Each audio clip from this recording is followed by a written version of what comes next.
Ada orang sudah 40 tahun tidak ada kesadaran itu, berarti dia belum dewasa. Ada orang baru umur 15 tahun, 20 tahun, dia sadar dengan umurnya. Walaupun secara biologis umurnya baru 15 tahun, 20 tahun, 25 tahun, orang ini sudah disebut dewasa. Jadi ada umur biologis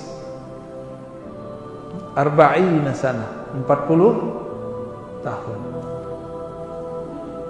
Ada umur ruhani, ashkura ni'mataka allati an'amta 'alaihi, ditandai dengan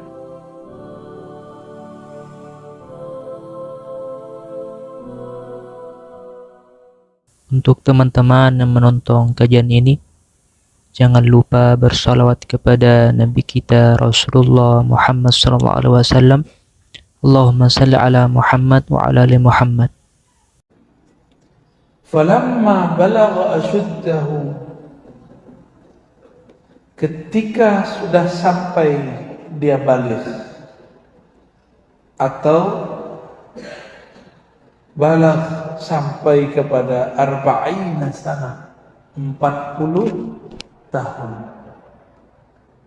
Qal, maka dia berkata, ini perintah sebenarnya agar kita mengatakan itu. Rabbi auzi'ni an ashkura ni'mataka allati an'amta 'alayya wa 'ala walidayya. Ya Rabb, auzi'ni. Waza'a artinya sebarkan, limpahkan. Rabbi auzi'ni, ya Allah limpahkanlah rasa syukur dan dengannya aku bersyukur kepada nikmat-nikmat Engkau. Bapak Ibu yang sudah sampai umurnya 40, ada kesadaran itu, maka masuk ke dalam ayat ini. Ada orang sudah 40 tahun tidak ada kesadaran itu, berarti dia belum dewasa. Ada orang baru umur 15 tahun, 20 tahun, dia sadar dengan umurnya. Walaupun secara biologis umurnya baru 15 tahun, 20 tahun, 25 tahun, orang ini sudah disebut dewasa. Jadi ada umur biologis arba'ina sana, 40 tahun. Ada umur ruhani, ashkura ni'mataka allati an'amta 'alaihi, ditandai dengan rasa bersyukur kepada Allah. Habis rasa bersyukur apa? Mendoakan kedua orang tua, mendoakan keturunan. Ini masih mendoakan dirinya sendiri ya. Lalu ada karakter di belakang situ, karakter taubat. Lalu karakter menjadi orang yang muslimin, yang tunduk. Maka berdasarkan surat Al-Ahqaf ini, Rabbi auzi'ni an ashkura ni'mataka allati an'amta 'alayya wa 'ala walidayya wa an a'mala salihan tardah wa aslih li fi dhurriyyati inni tubtu ilaika wa inni minal muslimin. Maka seorang yang disebut berusia matang itu bukan berdasarkan umur semata, tapi ada karakter yang disebut orang dewasa. 1, syukur.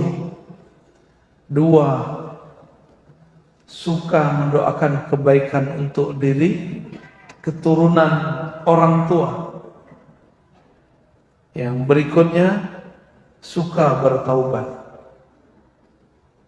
Dan yang terakhir, berserah diri patuh kepada Allah Subhanahu wa ta'ala. Nah, di situ ada doa aslih li fi dzurriyyati, perbaiki aku dan keturunanku. Jadi doanya nggak hanya untuk diri sendiri, tapi juga untuk keturunan. Nah, kata aslih tidak hanya perbaikan dalam bab rezeki. Ini Bapak Ibu, mohon maaf, banyak orang tua mendoakan anak cuma persoalan rezeki. Lancar rezeki nak, gitu. Cuma itu. Tapi tidak mendoakan sampai urusan akhirat. Ya. Maka ayat ini menyindir kita semua.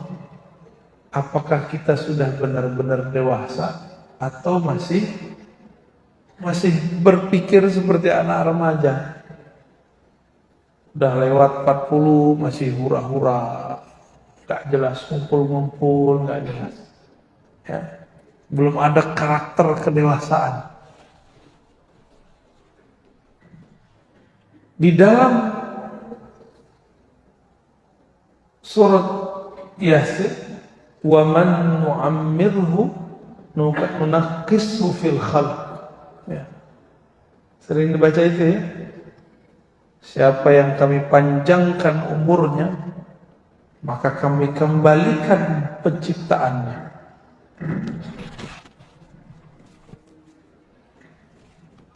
Mohon maaf, orang kalau sudah tua, karakternya kayak anak-anak.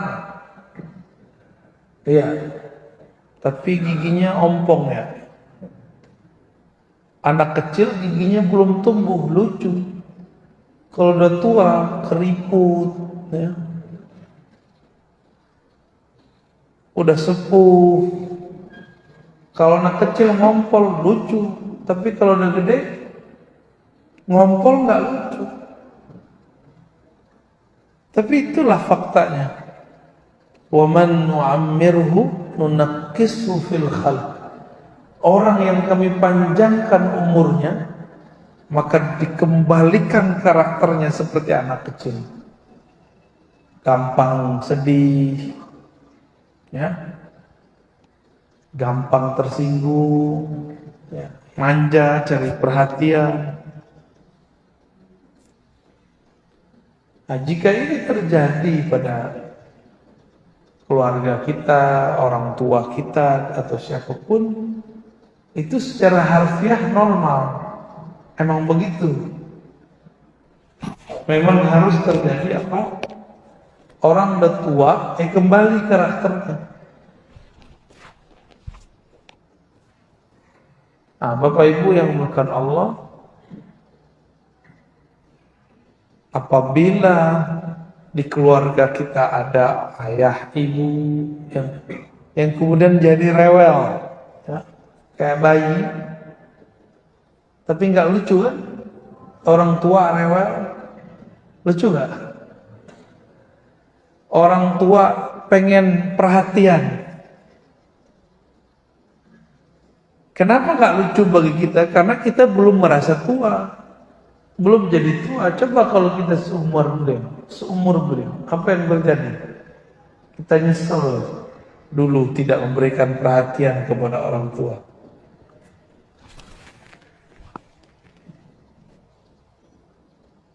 Nah, itu dua ayat itu penting sekali tuh.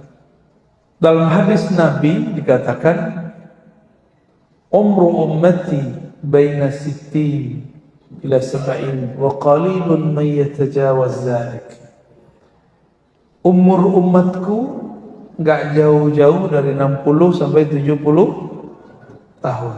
Sedikit sekali yang melewatinya.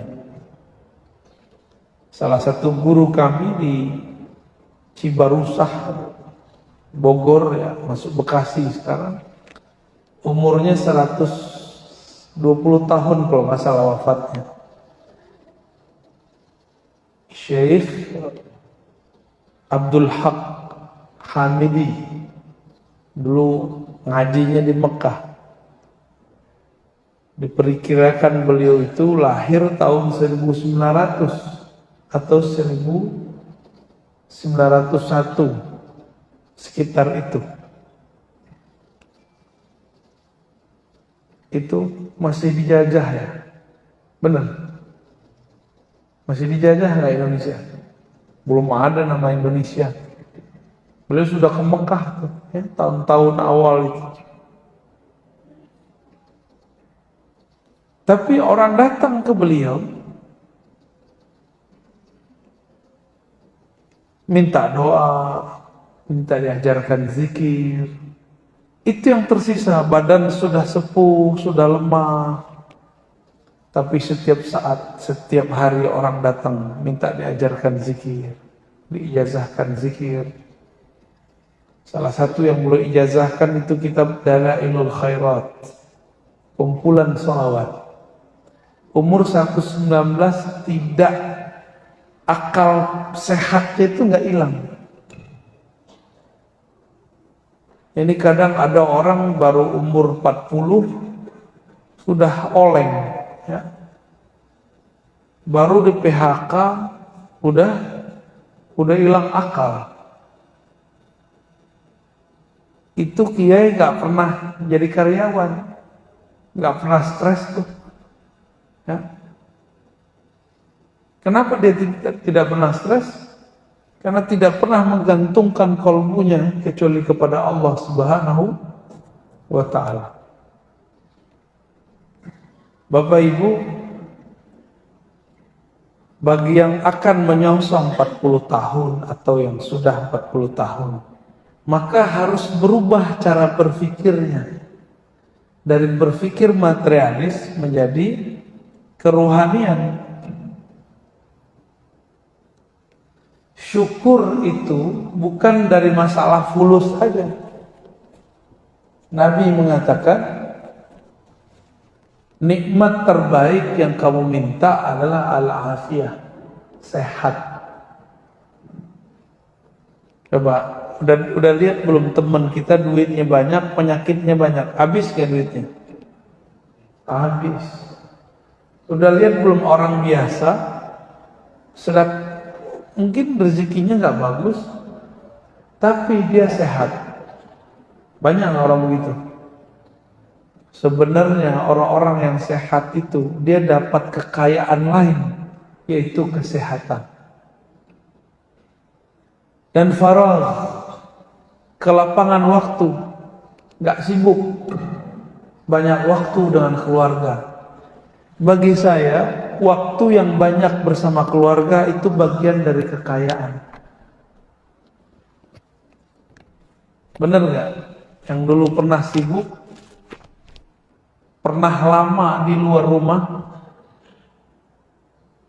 itu miskin itu. Walaupun duitnya banyak. Orang-orang yang banyak hidupnya di luar dan dia kemudian jauh dari pasangannya, jauh dari anak-anaknya, fahuwa miskin. Ini saya lagi miskin ini Pak. Udah 3 hari nggak ketemu anak kan? Miskin itu. 3 hari nggak ketemu pasangan, miskin. Dulu guru kami mengatakan, ya miskin, ya. Wahai orang miskin. Apa artinya? Wahai orang malang gitu. Sungguh malang dikau.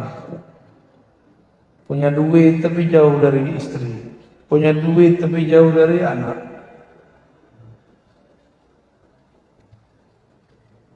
Bapak Ibu yang dimuliakan Allah,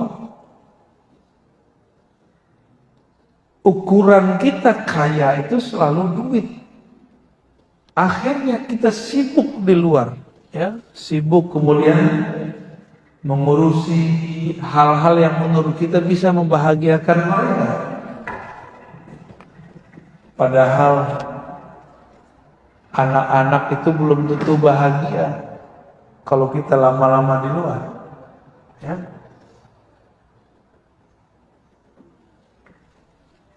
Maka adalah hadis Imam Bukhari, ni'matani maghbunun fihima katsirun minan nas. 2 nikmat yang kebanyakan orang luput menyadarinya, luput untuk mensyukurinya. Bahwa itu adalah kekayaan besar. Apa itu? As-sihah wal faragh. Sehat dan waktu luang yang banyak. Maka yang masih punya waktu bersama keluarga, walaupun rezeki tidak seperti orang luar, tapi nikmatilah, ya. Dan orang Indonesia ini kan hidupnya paling santuy, benar ya? Corona nggak corona, santai. Makan tetap 3 kali sehari, ya. Ya benar. Kita ini sangat santai, maka angka stres di negeri ini tidak terlalu banyak. Dibandingkan negeri yang kata orang sangat maju, kita dijajah dengan kendaraan-kendaraannya. Negeri Jepang itu angka stres hampir tiap hari ada. Apalagi ada musim-musim PHK.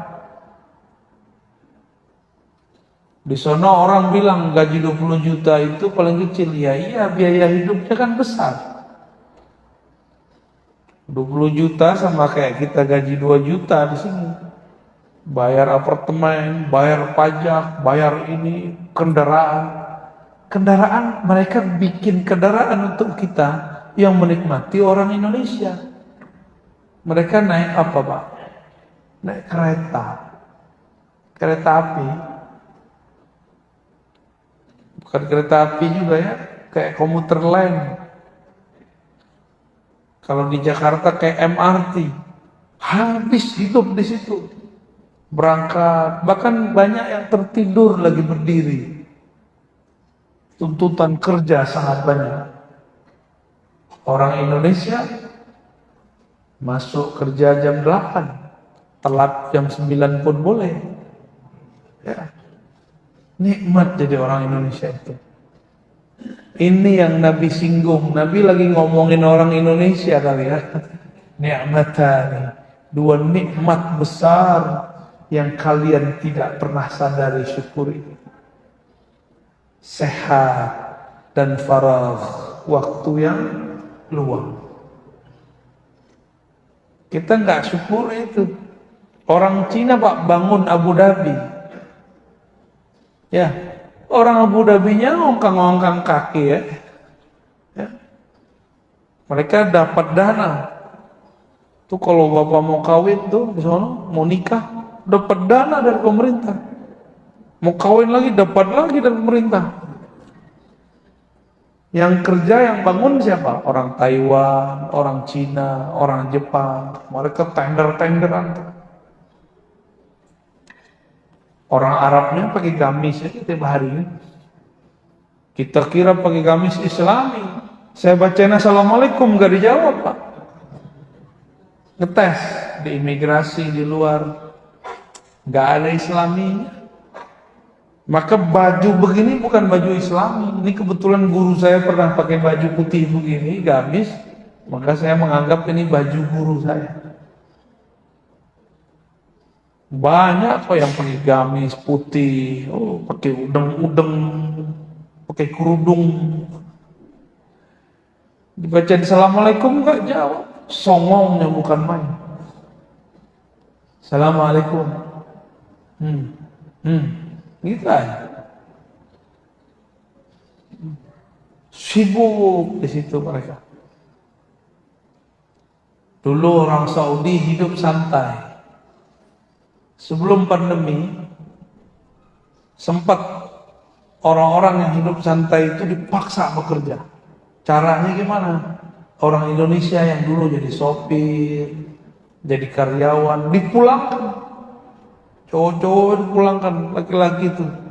Akhirnya terpaksa lah orang Saudi mau bekerja. Lagi asik-asik bekerja, corona datang. Ya, baru nyesel, wah. Waktu bekerja itu indah. Tapi di tengah kota, saya nggak tahu di Batam mengalami nggak. Di kota-kota padat di Batam kan termasuk aktivitasnya luar biasa. Selama pandemi, work from home-nya jalan atau gimana? Atau kerjanya tetap di kantor, di pabrik, di industri? Tetap jalan ya? Berarti nggak ngaruh ya. Tapi kalau di ibu kota di luar sana terasa sekali. Di sini jalan 20 menit jauh ya. Bagi kami 40 menit itu sebentar. Di sini 20 menit, oh jauh Pak Ustaz. Kita harus buru-buru gak? 20 menit. Kami macet 1 jam biasa aja. Sono. Ketika ada kerja dari rumah, oh itu nikmatnya bukan main. Mungkin duit tunjangannya tidak sebanyak yang dulu. Nikmat dompetnya berkurang. Tapi nikmat bersama keluarga, bisa sholat bersama di rumah, nikmat sehat, itu luar biasa. 11-12 itu rasanya.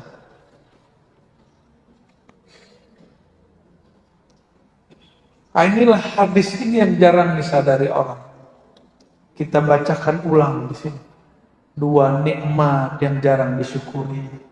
2 nikmat yang bakal disesali. Nikmat sehat, nikmat waktu luang. Ini saya lihat nih banyak yang nafsu makannya, Masya Allah ini. Suka makan itu tuh, isi perutnya kambing, bukan kucing Pak, sapi, apa tuh namanya tuh, jeruan. Aduh, sesekali bolehlah Pak ya. Apa yang kita makan di waktu muda, lalu jangan salahkan jika itu menjadi beban di masa tua. Dulu suka minum-minum di masa muda, ya sudah nikmati, rusak saluran pembuangan airnya ketika sudah umur 40. Dulu di waktu muda suka makan gaji, suka gaji kan, sama gaji ya, beda hak sama enggak aja ya. Suka digaji sama suka makan gaji ya. Itu kan gak baik sering-sering untuk darah kita. Tapi karena selera gak bisa ditahan, makan tiap hari. Belum 40 tahun udah kolesterol, hipertensi. Ditambah gak mau mengamalkan sunnah Nabi. Berbekam. Tahu bekam Pak? Ini saya mengimbau terutama orang Sumatera, orang Batam, bekamlah tiap bulan. Jangan cuma minum pil untuk membersihkan darah, mengencer darah. Ini bahaya. Buang darahnya. Gimana caranya? Dibekam. Karena makanannya itu santan-santannya, Masya Allah itu ya. Gulai apa namanya? Gulai cincang apa? Masya Allah. Sayang nggak sama badan? Ya. Suka tengkuknya suka berat nggak? Nah itu cuma bisa dibekam Pak. Dipijit nggak bisa. Dikasih obat nggak cukup. Itu cuma bisa dibuang. Nabi Muhammad SAW setiap kali terasa berat bagian kepala belakangnya atau punggungnya, maka beliau berbekam. Imam Ahmad bin Hanbal, meskipun di hadis Nabi diberikan hari-hari bekam, tapi bagi beliau hari bekam itu bukan hari A, B, C, D. Hari bekam itu hari di mana punggung kepala terasa berat, langsung dibekam.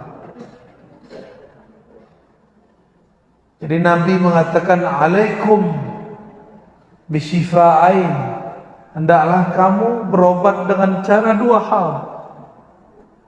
Yang pertama dengan bekam, yang kedua dengan madu. Ini madunya madu apa Pak?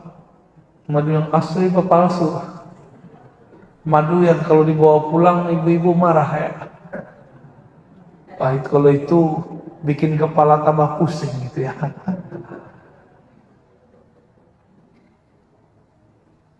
Sungguh aneh orang Indonesia. Banyak hutan di negeri ini tapi madunya impor. Ya. Tubuh kita ini cocoknya dengan hasil negeri ini. Tapi kalau mungkin sudah pernah ke luar negeri, cocoknya memadu yang lain. Jangan senyum-senyum, Mbak. Kayaknya salah paham nih.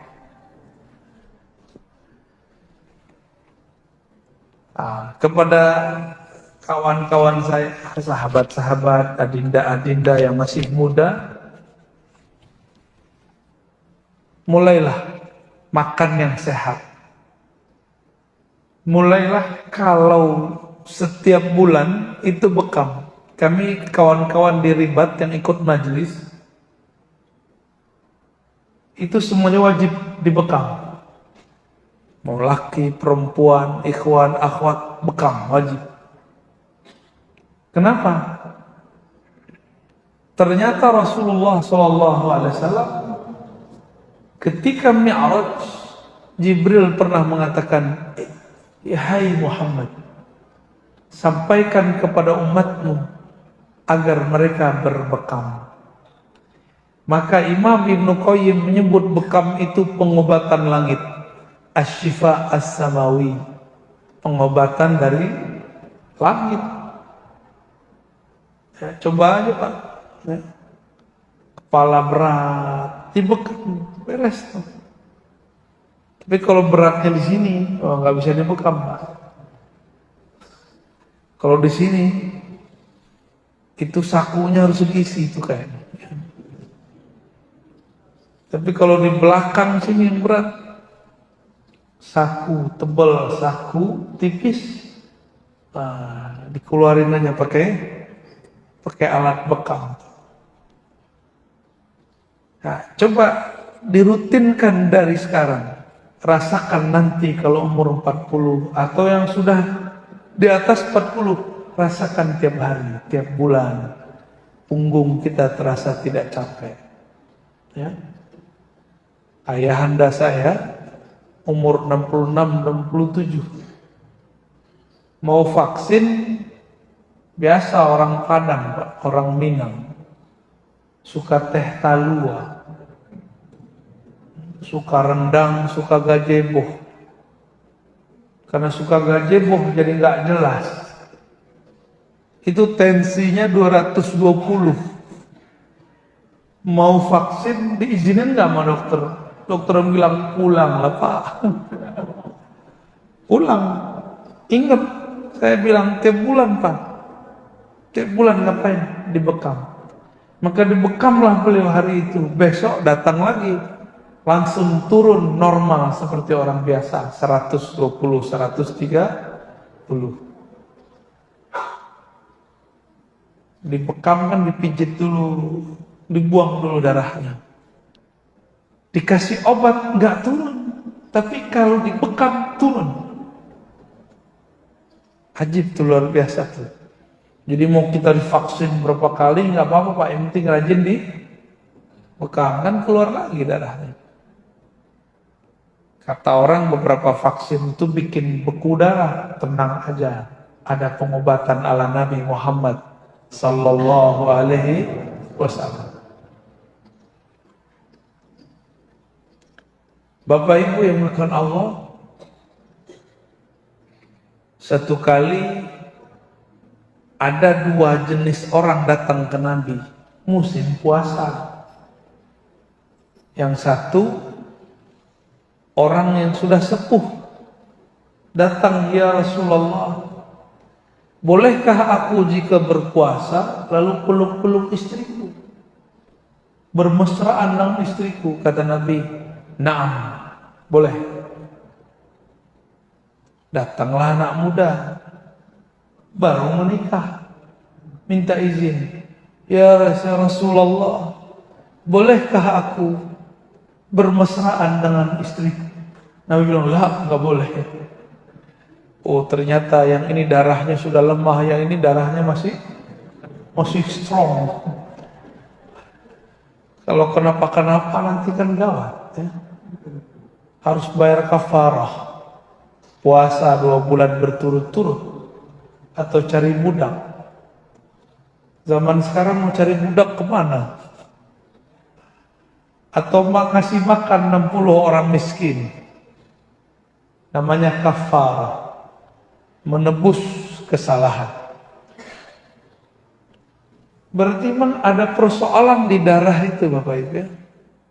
Jadi tanya aja nih bapak-bapak ini, mau nikah lagi nggak Pak? Tapi kalau yang samping saya bilang mau nikah lagi,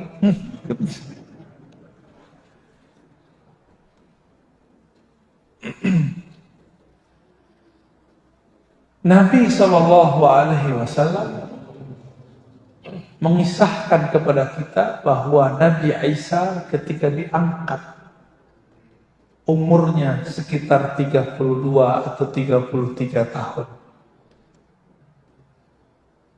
Umur saya lebih dikit Pak. Udah 35 mau 36. Jadi lebih tua dikit dari muka Nabi Isa. Jadi Nabi Isa sekarang kalau kita ketemu umur 32. Ternyata itu umur orang paling aktif, bekerja paling sibuk, karir sedang menanjak, semangat bekerja pun nggak bisa kayak udah lebih hebat dari robot lah. Umur segitu. Kalau disuruh nikah tuh, dahsyat juga tuh. Tapi Nabi Isa belum sempat menikah sudah diangkat ke langit. Nanti semua kita kalau diizinkan Allah masuk surga, umur kita seumur Nabiullah Isa. Umur 32 atau 33 tahun. Jadi tenang Pak, nanti kita seumuran. Saya nggak manggilnya bukan Pak, saya manggilnya Bro. Mas Bro.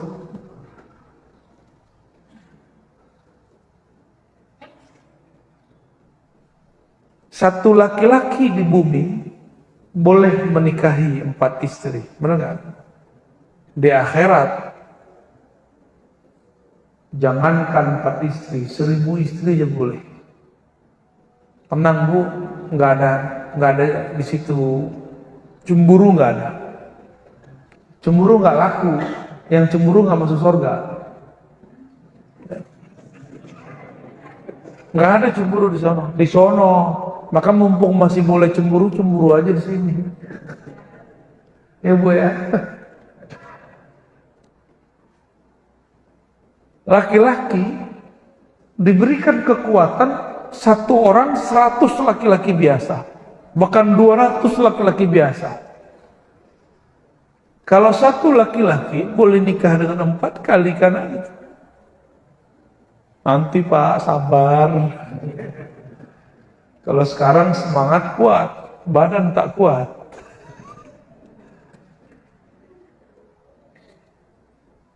Saya bertemu orang umur 60, Masya Allah. Apa kata dia? Aku nih nikah lagi juga kuat bro, kata saya. Oh gitu Pak. Ternyata pakai obat kuat. Oh di sorga nggak ada. Itu jantungnya hancur ntar Pak, ginjalnya hancur.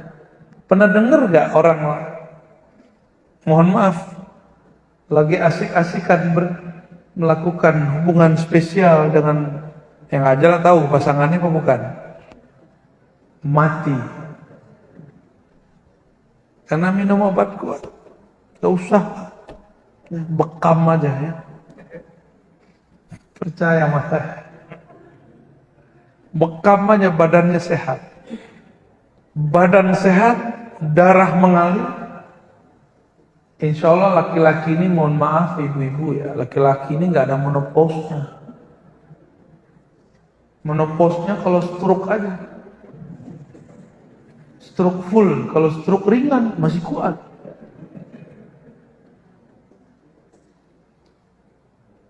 Biar nggak terjadi itu di masa depan, kurangin makan-makan yang tidak benar. Maka Nabi diperintahkan Allah, kulu, makanlah yang mana?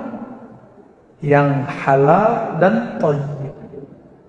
Gak cukup halal, harus juga thayyib. Jadi tuh kemarin kita di rumah Pak Haji Novi dihidangkan makanan, katanya namanya anduk ya, benar namanya itu, tapi nggak bisa dipakai pas mandi ya. Apa namanya itu benar? Babat. Kalau di Jawa babat itu kan dijadiin sup. Di sini udah babatnya masalah, kuahnya lebih masalah lagi, santan lagi. Itu kalau badannya kurang-kurang sehat Pak, langsung tuh naik tensinya tuh.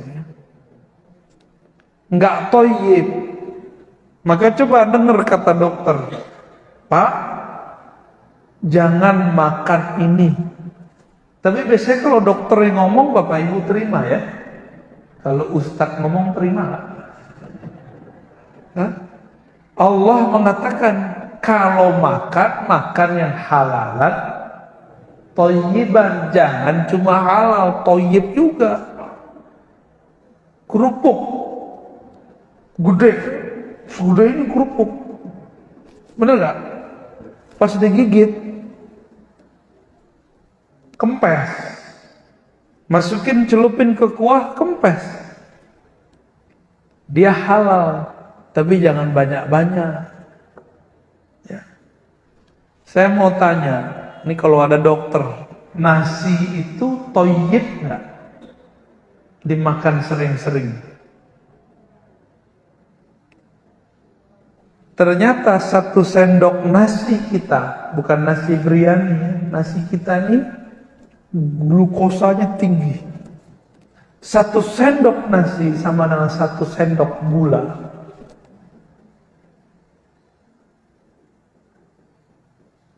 Udah begitu makannya sehari 3 kali.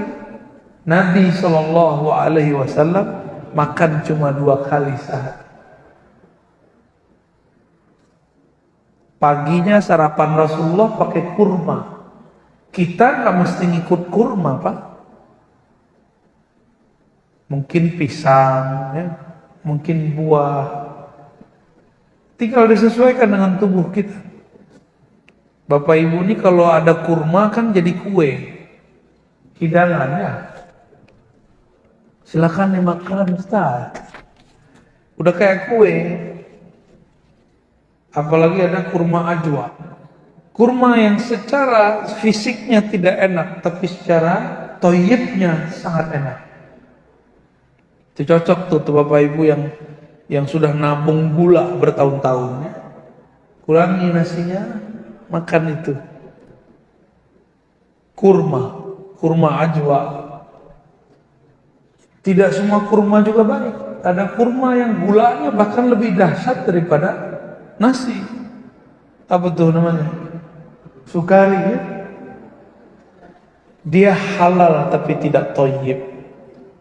Nah Bapak Ibu, di umur yang sudah di atas 30, 40, 50, 60, coba kurangi tabungan gula di badan. Bapak Ibu ini sudah manis-manis, wajahnya sudah klimis-klimis. Tahu klimis-klimis kan? Udah manis kok udah kurangin. Karena itu tidak thayyib. Jika itu saja kita kurangi, apalagi khamar, tua, apalagi narkoba, ya, yang halal nggak thayyib aja kita nggak makan, kok makruh makannya. Apalagi meminum sesuatu yang diharamkan oleh Allah SWT. Di dalam surah Al-Maidah ayat 4, 5 ya, disebutkan bahwa Allah hanya menghalalkan yang thayyibat. Ya, yang dihalalkan Allah apa? Thayyibat. Uhillat lakum, dihalalkan bagi kalian sesuatu yang sifatnya thayyib, baik. Jadi Allah itu tidak pernah mengharamkan sesuatu kecuali di dalamnya ada sesuatu yang tidak thayyib. Maka diharamkan babi, diharamkan. Biasanya di pasar-pasar tradisional ada orang jual darah beku. Itu penyakit Pak isinya, jangan dimakan itu. Apalagi ada kawan nggak mau ke dokter, minum herbal, cuma tidak pakai resep yang benar, hancur juga ginjalnya. Minum habatus soda 5 sekaligus. Coba aja rasain Pak, pinggangnya sakit nggak? Kalaupun kita tidak mau ke dokter, maunya kemudian pakai herbal, jangan buat resep sendiri. Tetap datang ke ahlinya. Tetap datang ke ahlinya. Fas'alu ahla dzikri in kuntum la ta'lamun. Jika kamu tidak tahu, datanglah ke ahlinya. Ada kawan ustadz, biasa orang minta dihembus-hembus air sama dia, sembuh. Kali ini Allah dia diuji nih kawan, sakit. Ketika sakit, nggak mau datang ke dokter. Apa kata dia? Apa kata orang? Itu orang sembuh pakai hembusanku. Ya, sembuh. Sekarang yang tukang sakit. Gimana caranya? Gengsi. Pengen disebut orang sakti, ustadz yang hembusannya bisa menyembuhkan. Giliran sakit tidak mau berobat. Tambah sakit. Ternyata terbersit di hatinya pengen disebut orang kayak wali. Wali nggak perlu berobat. Emang begitu ya, wali nggak perlu berobat ya. Nabi kalau sakit pun masih berobat Pak. Tadawu wa ibadallah, berobatlah hai hamba Allah. Hadis riwayat Ibnu Majah, kualitasnya hasan. Ini perintah Nabi.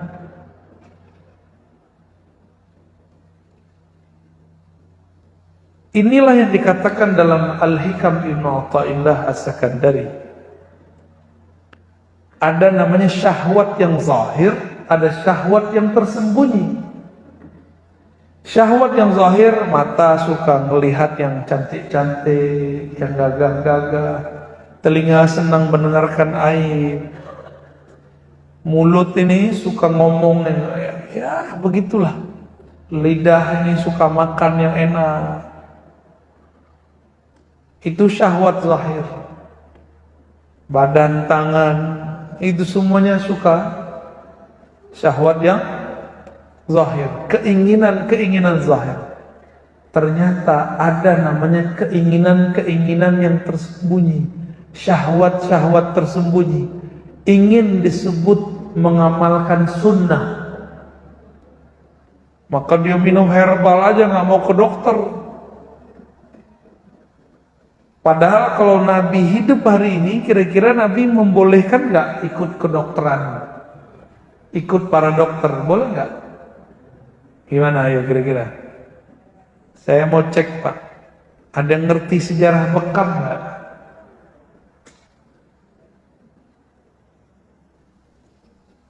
Tahu sejarah bekam? Ternyata bekam itu diadopsi baginda Rasulullah SAW dari India.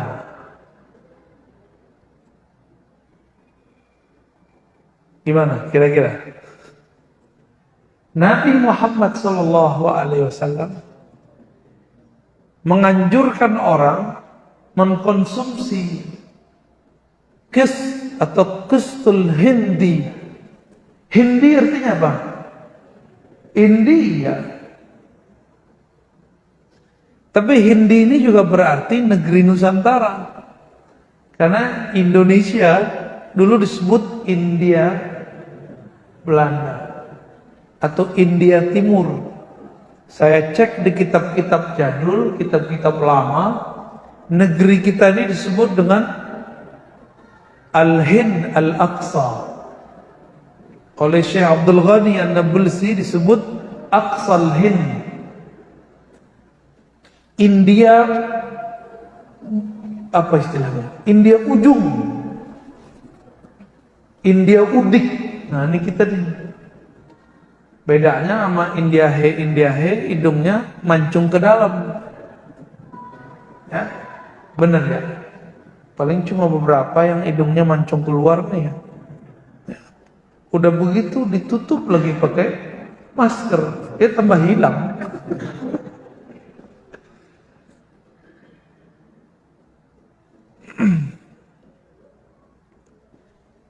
Dinar, ini bukan kesehatan. Dinar itu transaksi, alat transaksi yang digunakan Rasulullah SAW mengadopsi apa yang sudah dipakai oleh orang Romawi Persia. Berarti Nabi ini terbuka nggak orangnya? Boleh nggak kita menghidupkan kembali dinar?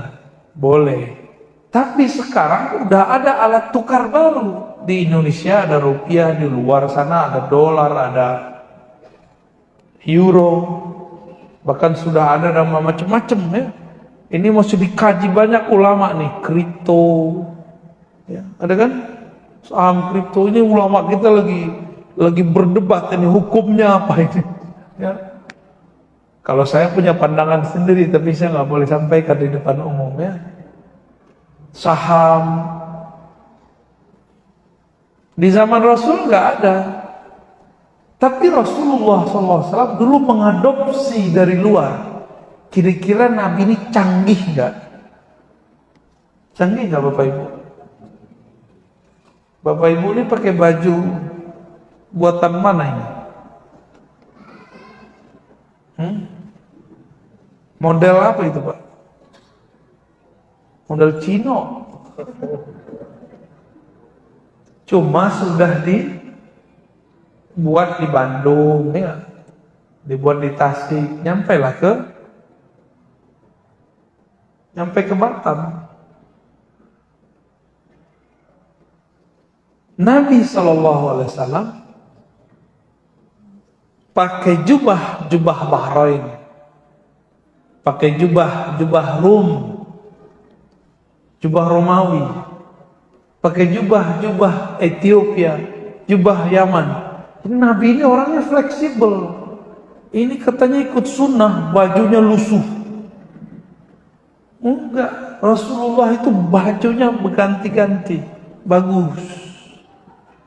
Mustawradat, diimpor dari luar. Wah, sunnah enggak pakai baju impor? Bukan sunnahnya ngimpor. Sunnahnya ganti, bajunya fleksibel. Ini saklek. Ini baju sunnah.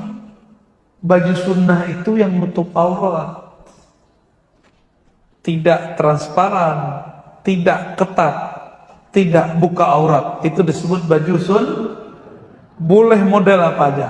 Coba diulang. Baju sunnah itu apa? Tidak buka aurat, oke. Tidak transparan. Transparan itu apa? Membayang. Tidak ketat, berarti longgar. Enggak mesti juga gede, maksudnya longgar, enak, nyaman dipakai. Cuma kan Bapak Ibu ini pengen kelihatan seksi. Swag.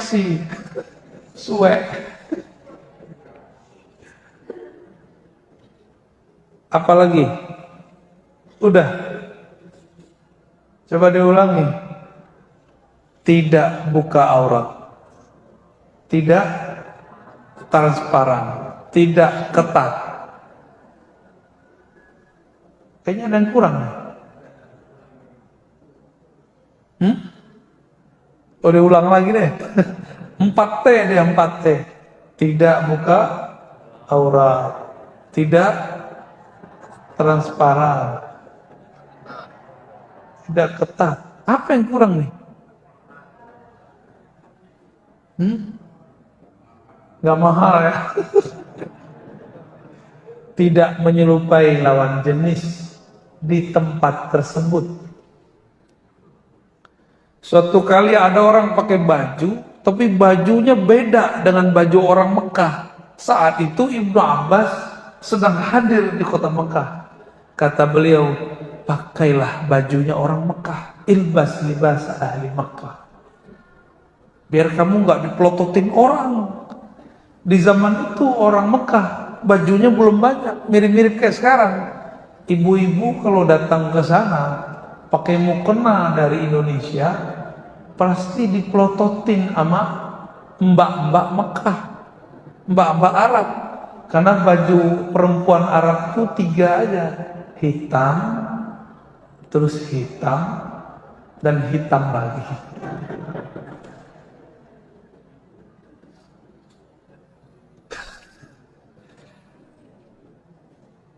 Dulu saya jalan sama istri saya di hotel tuh, di bawah tower itu. Dia pakai mukena batik warna hijau, tapi ada motif batiknya. Pas kita lewat dipelototin sama cewek-cewek Arab, saya udah GR. Kayak aku diperhatiin.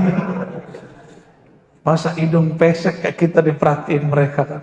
Ternyata enggak, mereka merhatiin mukena orang kita. Kok bagus ya gitu.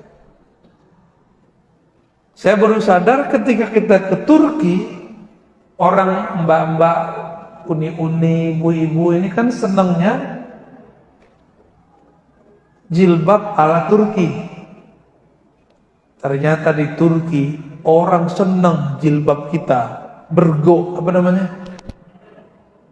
Bego apa bergo? Bergo ya. Itu mereka senang sekali. Tapi mereka kalau pakai tetap cantik. Kalau kita udah pakai jilbab mereka, tetapnya hidung nggak maju-maju, muka nggak tirus-tirus juga jadinya. Ya begitulah nikmat yang Allah berikan kepada kita. Bergo harga 20, di sini di sono bisa 5 kali lipat. Kawan saya ada orang sana. Bapak Ibu yang melekat Allah, di Turki laki-laki pakai kopiah begini di masjid aneh. Cuma imam masjid pakai serban. Orang biasa di luar-luar tuh enggak. Itu dilarang bahkan kalau pakai tutup kepala. Apalagi di kampus-kampus, di kantor-kantor, itu dilarang keras. Di Turki itu maulid pun diatur, nggak boleh bikin maulid kalau ada izin. Di Indonesia maulid tiap hari, 40 hari 40 malam juga boleh ya. Bener gak? Nikmatnya hidup di Indonesia. Saya nggak tahu di jiran kita gimana ya. Apakah maulid boleh tiap hari? Mungkin boleh, tapi jangan berisik-berisik, jangan nutup jalan mungkin. Di Indonesia itu boleh tutup jalan. Ya. Kalau polisinya larang, bisa polisinya ditutup. Dahsyat itu orang Indonesia itu ya. Santai, tapi sedikit diganggu kesantaiannya, bisa langsung tegang, beringas langsung. Pak polisi aja kemudian harus mundur, teratur. Hidup negeri paling santai, al-faragh. Maka saya menerjemahkan ni'matani, 2 nikmat yang jarang kamu sadari syukuri. Al-faragh, nikmat santai. Dan nikmat itu ada di negeri kita.